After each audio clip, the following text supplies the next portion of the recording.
Hello guys, welcome back to my channel. And today's video ay share ko sa inyo kung paano ko nalabanan ang sakit na vertigo.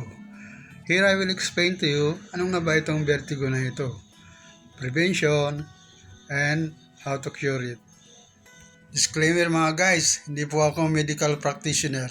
Ito ay batay sa aking karanasan at sa aking pagsasaliksik. 3 times pa ako inatake ng matinding pagkahilo at pagsusuka. Kung kaya pangatlong beses ay nagkaroon ako ng panic attack at nadala ako sa ER nung gabing iyon. Doon, chinek up nila ang aking blood pressure na medyo mataas nga at binigyan ako ng gamot para dito. And tayo nila, kinabukasan, pumunta ako sa OPD for medical check-up. Kinabukasan pumunta ako sa OPD at doon binigyan ako ng prescription para sa hilo, Betahistine, 8 mg, 1 to 2 tablet 3 times a day for 3 days. And then nirefer ako sa ophthalmologist para malaman kung anong cause ng pagkahilo ko. At doon po, chinek up nila ang mga mata ko.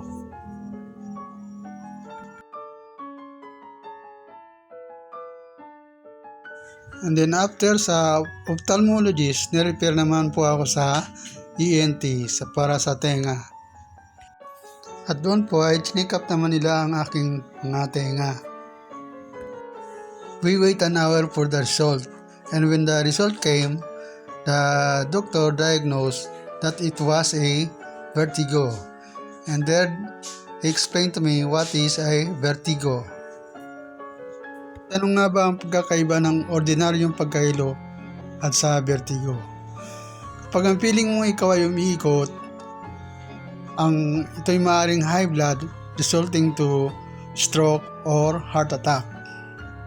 Unlike sa vertigo, ang paligid mo ang umiikot ng mabilis na mabilis.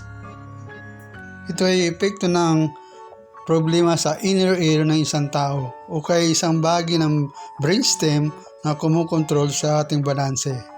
Ang inner ear ay isang complicated system na binubuo ng mga kanal na puno ng likido o fluid at kristal na nagsasabi sa utak kung paano at ano ang paggalaw ng ating ulo. Pag ibang kristal ay na-misplace, ito ay magkaroon ng imbalance sa ating paggalaw kung kaya tayo ay nahihilo. Dalawa ang uri ng vertigo. Peripheral vertigo, pagkagulo sa mga bahagi ng inner ear na responsable sa balanse. At central vertigo, problema sa isa o higit pang sensory nerve pathways ng utak o central nervous system. Ang apektado nito ay ang brainstem at cerebellum na responsable sa paningin at balanse ng tao. Peripheral vertigo is much worse than central vertigo. Under peripheral vertigo, we have benign paroxysmal positional vertigo. Ito ay mabilis na paggalaw ng ulo.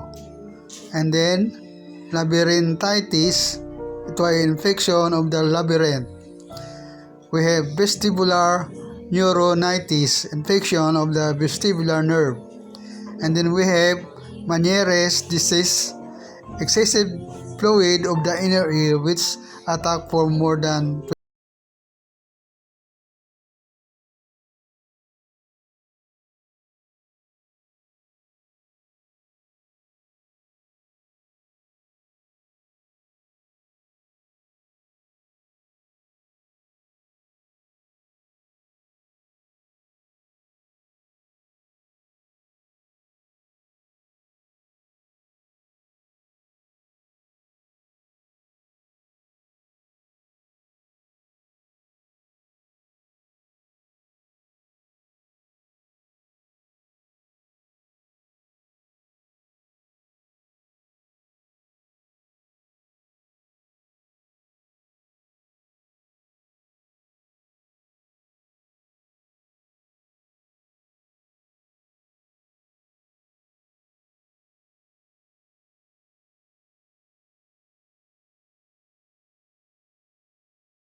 paki-click na lang yung subscribe button at paki-hit na rin yung notification bell para updated kayo sa mga susunod kong video.